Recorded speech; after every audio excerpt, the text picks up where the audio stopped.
سلام به دوستان خوب. در این ویدیو جذاب میخوام شما رو با ابزارهایی آشنا کنم و به خصوص یک ابزار خاص که با اون میتونید صوت فارسی رو با کیفیت و دقت بسیار بالا تبدیل به متن کنید.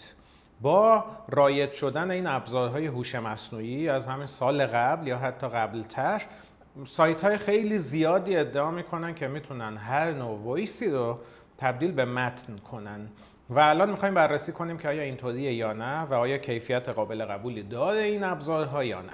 موضوع اصلی اینه که اگر وایس شما انگلیسی باشه تقریبا همیشه بدون هیچ مشکلی و با کیفیت عالی این کار انجام میشه، ولی وقتی وایستون فارسی هست کار به این راحتی نیست و حتی سایت هایی که ادعا میکنن این کار رو انجام میدن معمولا دقت بسیار بسیار کمی دارند. و اینجا میخوام دو تا پیشنهاد واضح بدم در دو حالت مختلف. اولین پیشنهاد اینه که اگر میخواهید شما صحبت کنید و تبدیل به متنش کنید، خب میتونید از یک ابزار گوگل استفاده کنید که در گوگل داکس یا گوگل داکیومنتس وجود داره، خیلی وقت وجود داره، چیز جدیدی هم نیست و اینو میخوام خیلی کوتاه بهتون نشون بدم و بعد بریم سراغ ابزار اصلی که امروز میخوام معرفی کنم.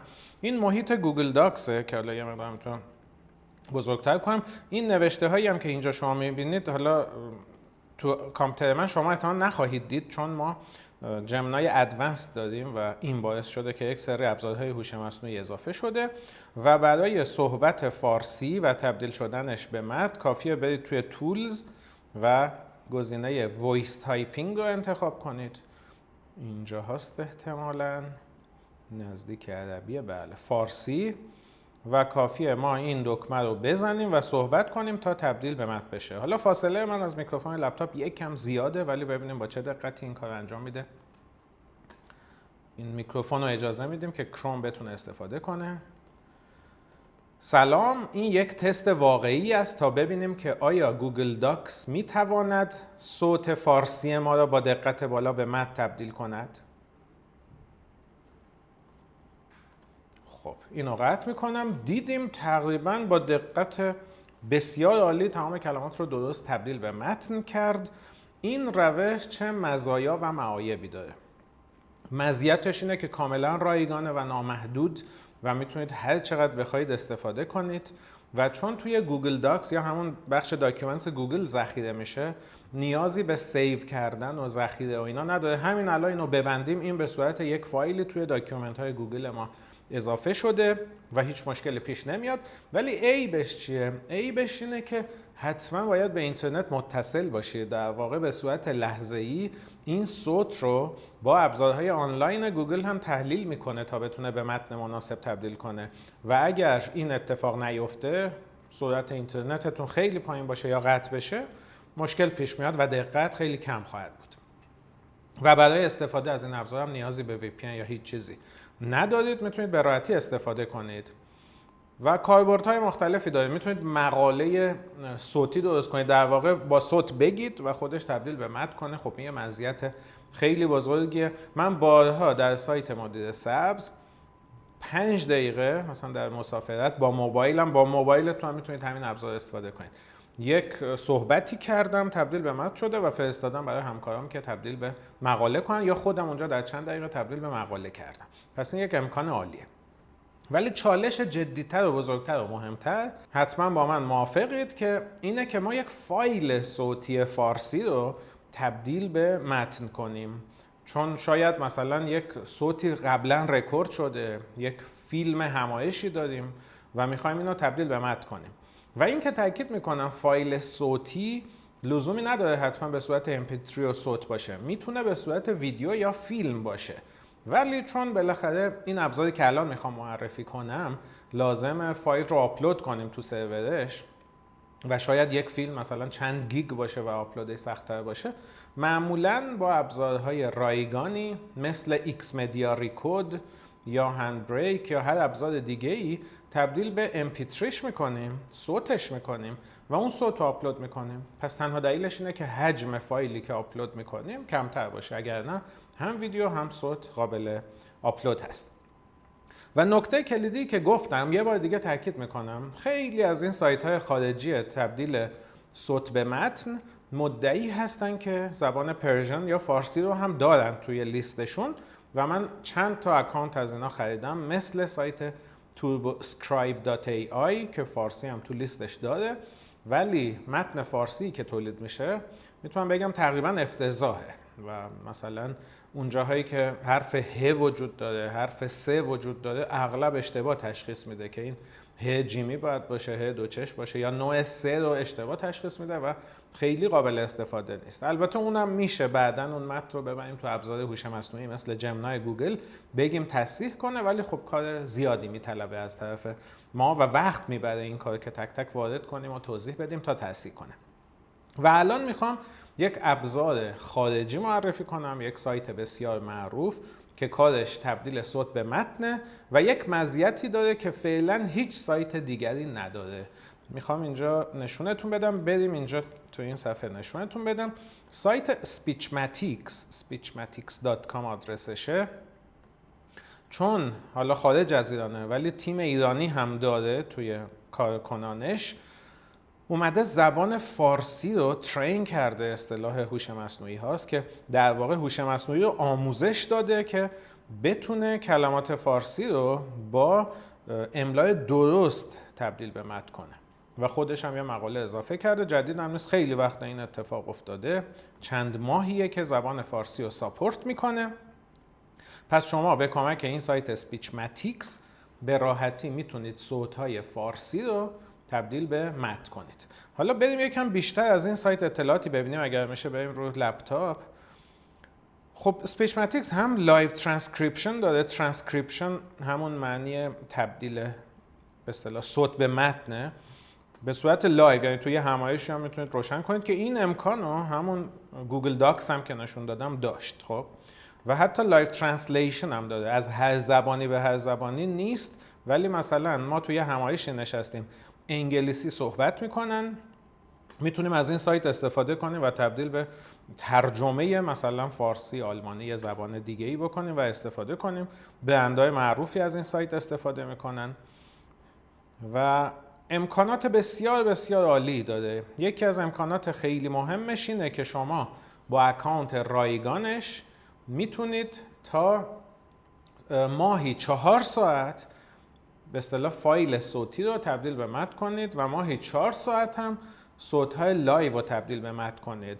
تمام این نکاتی هم که میگم در این لحظه است، شاید ماهای بعد، سالهای بعد استراتژی این سایت عوض بشه، شاید امکان تبدیل رایگان رو حذف کنه که خیلی طبیعیه. من قبلا هم ابزارهایی معرفی کردم که مثلا کاملا رایگان بود، بعدن دیدن خیلی ها استفاده میکنن، اون سایت اومده پولیش کرده یا محدودتر کرده به اصطلاح زمانی که میتونید به صورت رایگان استفاده کنید، ولی الان میتونید بلافاصله استفاده کنید تا زمانی که موجوده و 4 ساعت متن رو صوت رو تبدیل به متن کنید و مزیتش اینه که میتونید فایل ها رو به راحتی آپلود کنید و تبدیل به متن بشه. حالا کار رو با هم ببینیم، مراحل کار رو ببینیم تو سایتش.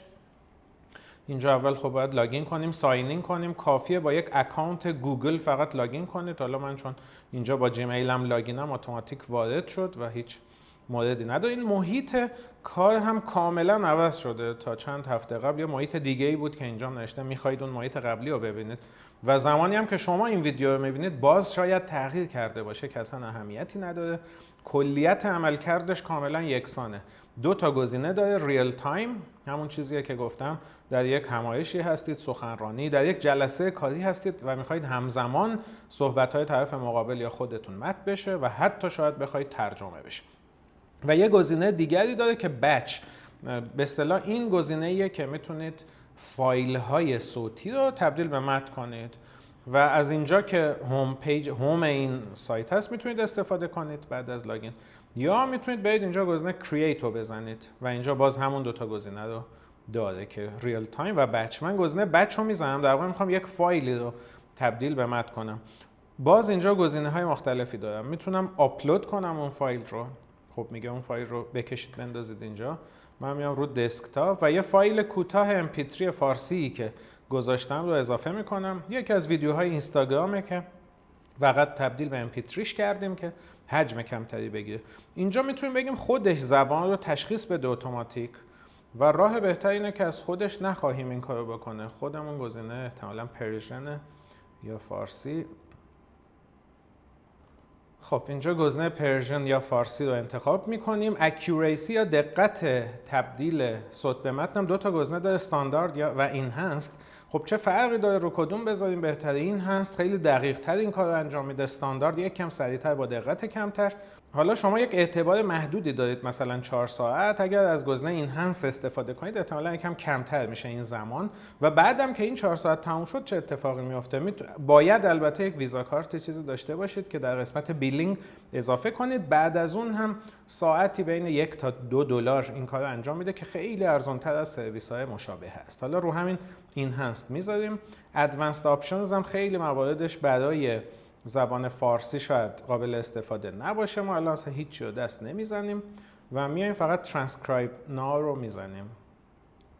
و چون حالا این فایل صوتی کوتاهه، در حد 1 دقیقه است، خیلی سریع انجام میشه، ولی همیشه هم به این سرعت و به این راحتی نیست. و توجه کنید که برای استفاده از این سایت حتما به VPN نیاز دارید و بدون VPN نمیتونید از این سایت استفاده کنید و برای ایران قابل استفاده نیست. خب کار انجام شد، بریم با هم ببینیم. اینجا ببینیم که برای موفقیت در اینستاگرام کیفیت ویدیوها مهمتر است یا کمیت. حتی علامت سوال رو به درستی تشخیص داده، سوالی نگارش رو هم رعایت کرده، چسبونده به آخرین کلمه.